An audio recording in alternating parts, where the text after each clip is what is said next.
Bismillahirrahmanirrahim. Hari ini kita akan membaca kitab Al-Arba'in An-Nawawiyah. Pengarang kitabnya adalah Al-Imam An-Nawawi rahimahullahu ta'ala. Nawawi itu bukan nama asli beliau. Nama asli beliau adalah Abu Zakaria Yahya bin Sharaf An-Nawawi. Kenapa dijuluki Nawawi? Karena orang Arab suka menisbatkan atau memanggil seseorang berdasarkan nama daerahnya atau kebiasaannya atau nama anaknya. Imam An-Nawawi rahimahullahu ta'ala berasal dari satu daerah. Nama daerahnya adalah Nawa.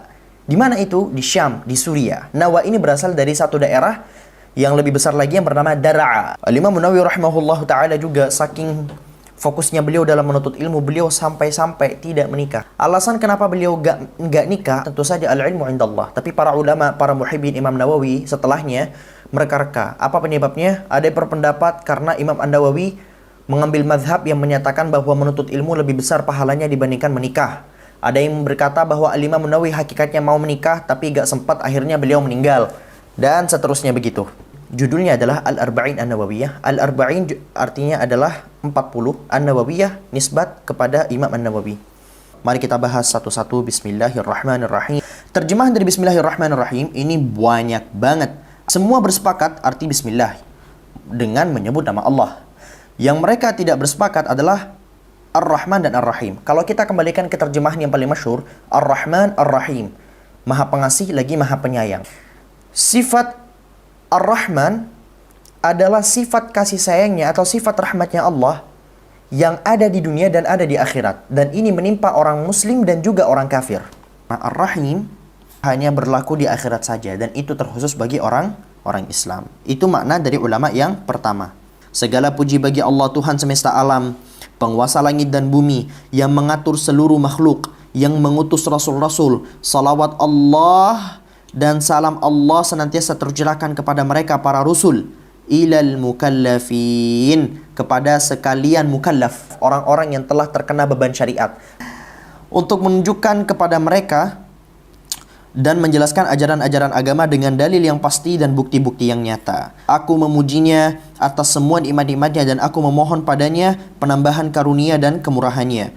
Aku bersaksi bahwa tiada Tuhan yang berhak disembah kecuali Allah yang Maha Esa, yang tiada sekutu baginya, yang Maha Kuasa, yang Maha Mulia, yang Maha Pengampun. Dan aku juga bersaksi bahwa sesungguhnya Nabi Muhammad sallallahu alaihi wasallam adalah hambanya Allah dan juga utusannya Allah dan kekasihnya Allah.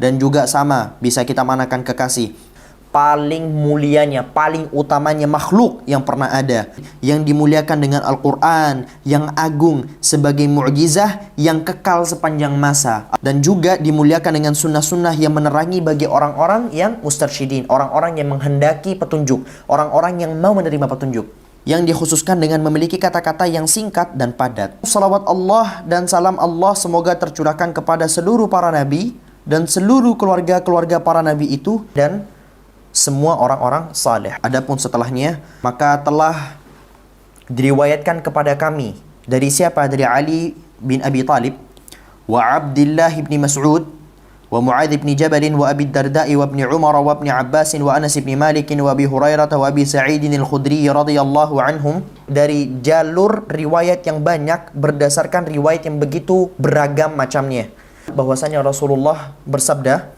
barang siapa di antara umatku yang menghafal 40 hadis, maka Allah akan bangkitkan dia kelak di hari akhir bersama para fuqaha dan bersama para ulama. Dan dalam riwayat yang berbeda, barang siapa menghafalkan 40 hadis, maka dia tidak hanya sekedar dibangkitkan bersama mereka, tapi digolongkan oleh Allah bagian dari mereka.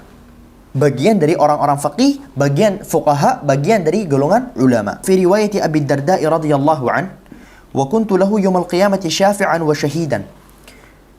Barang siapa menghafalkan 40 hadis, aku akan menjadi baginya pada hari kiamat nanti yang memberi syafaat dan akan membelanya saat dia tidak selamat, dan akan menjadi saksi yang membelanya. Wa fi riwayat Ibnu Mas'udin qila lah udkhul min ayyi abwabil jannati syi'ta. Barang siapa yang menghafalkan 40 hadis, maka dikatakan kepadanya, terserah kamu mau masuk surga dari berbagai macam tempat yang kamu mau, dari berbagai macam pintu yang kamu mau. Wa fi riwayat Ibnu Umar radhiyallahu anhuma kutiba fi zumratil ulama'i wa husyira fi zumratil syuhada. Barang siapa menghafalkan 40 hadis, maka dia akan dihitung dan dicatat oleh Allah bersama para ulama dan akan dibangkitkan bersama para syuhada. Dan para hufaz bersepakat. Tadi saya sempat menerangkan kepada kalian bahwa barang siapa yang menghafalkan 40 hadis akan mendapatkan jaminan A, jaminan B, jaminan C. Ketahuilah bahwa hadis-hadis tadi itu hadis dhaif. Dan para ulama telah membuat satu kajian tertentu, satu buku tertentu membahas dalam perkara ini dengan jumlah yang tidak mampu dihitung lagi. Orang yang pertama kali aku ketahui telah mengarang dalam perkara 40 hadis tadi itu, pengumpulan 40 hadis, yang pertama adalah Abdullah ibn Mubarak, Ibnul Mubarak. Kemudian Muhammad ibn Aslam At-Tusi, Al-Alim Ar-Rabbani. Kemudian Al-Hasan ibn Sufyan An-Nasawi. Kemudian Abu Bakar Al-Ajurri. Kemudian Abu Bakar Muhammad ibn Ibrahim Al-Asfahani. Ad-Daraqutni wal-Hakim wa Abu Nu'aim wa Abu Abdurrahman As-Sulami wa Abu Sa'id Al-Malini wa Abu Uthman As-Sabuni wa Abdullah ibn Muhammad Al-Ansari wa Abu Bakar Al-Baihaqi, dan para ulama-ulama yang tidak mampu disebutkan satu persatu dari generasi terdahulu bahkan generasi akhir. Dan aku meminta petunjuk kepada Allah dalam mengumpulkan 40 hadis. Karena apa? Iqtidaan, manut, mengikuti rekam jejak para ulama sebelumnya. Dan para ulama telah bersepakat bahwasannya boleh mengamalkan hadis dhaif dalam fadailul a'mal. Walaupun sebenarnya boleh mengamalkan hadis dhaif, tapi saya tidak mengumpulkan 40 hadis gara-gara hadis dhaif tadi. Saya malah mengumpulkan hadis dhaif, ini kata Imam Nawawi, karena apa? Gara-gara perkataan Rasulullah di dalam hadis sahih. Ini perkataan Rasulullah.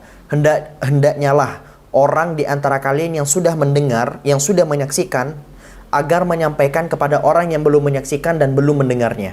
Hadis Nabi SAW yang berisi, Naddarallahu mra'an sami'a maqalati fawa'aha fa'addaha kama sami'aha. Ini doa langsung dari Rasulullah. Semoga Allah memancarkan cahaya kepada orang yang mendengarkan ucapanku, kemudian dia menghafalnya, menjaganya, kemudian dia menyampaikannya sebagaimana dia mendengarnya. Dan ada sebagian ulama yang sudah mengumpulkan 40 hadis terlebih dahulu. Tapi 40 hadis mereka itu tematik, tidak mencakup berbagai macam hal-hal yang universal. Yang mereka bahas itu hanya dalam beberapa perkara saja. Fi usuluddin, dalam perkara usuluddin, aqidah, sebagian dalam perkara furu', fiqh mungkin, sebagian mengumpulkan 40 hadis dalam perkara jihad, sebagian mengumpulkannya dalam perkara zuhud atau tasawuf, sebagian mengumpulkannya dalam perkara yang membahas tentang adab atau sopan santun, sebagian lagi yang mengumpulkan 40 hadis dalam khutbah-khutbah. Tentu saja itu semua berdasarkan tujuan para ulama-ulama terdahulu yang amat sangat baik, luar biasa. Semoga Allah meridai para penyusun 40 hadis itu berdasarkan maqasid salihah mereka. Dan aku punya pandangan bahwa ada cara mengumpulkan 40 hadis yang jauh lebih penting dibandingkan gaya tematik tadi. Ini pernyataan Imam Nawawi. Yaitu gaya pengumpulan 40 hadis yang telah mencakup seluruh itu semua. Dan seluruh hadis yang dimaksud, yang sudah dimasukkan ke dalam hadisan arba'una hadisan mustamilah ini, termasuk dari beberapa kaidah-kaidah yang begitu luar biasa dari kaidah-kaidah agama. Yang telah disifati oleh para ulama, yang telah disebutkan oleh para ulama bahwasanya kaidah atau hadis tadi itu adalah bagian yang paling utama pada peredaran agama Islam. Atau dia mungkin setara dengan separuh dari peredaran agama Islam, atau mungkin sepertiganya, atau seperempat, seperlima, seperenam, dan seterusnya. Kemudian aku memastikan bahwa 40 hadis yang telah aku kumpulkan ini semuanya sahih. Dan yang paling banyak telah kukumpulkan dari kitab Sahih Bukhari dan Muslim. Dan aku akan menyampaikan hadis 40 hadis itu tanpa harus menyebutkan sanad-sanad yang panjang, agar mudah dihafalkan dan agar manfaatnya jauh lebih luas diterima insyaallah taala. Kemudian aku akan menerangkan satu uraian untuk menerangkan lafaz-lafaz yang sulit. Hendaknya lah seyogyanya bagi para orang-orang yang mengharapkan kebahagiaan di akhirat untuk memahami, mengetahui, menghafal, menjaga hadis ini yang telah mencakup segala hal-hal yang penting dalam perkara agama dan peringatan terhadap semua bentuk ketaatan. Itu sangat jelas bagi orang-orang yang mau mentadabburinya. Hanya kepada Allah aku berpegang teguh, dan kepadanya lah segala puji dan nikmat, dan daripadanya lah pertolongan dan perlindungan itu datang. Wallahu a'lam bissawab.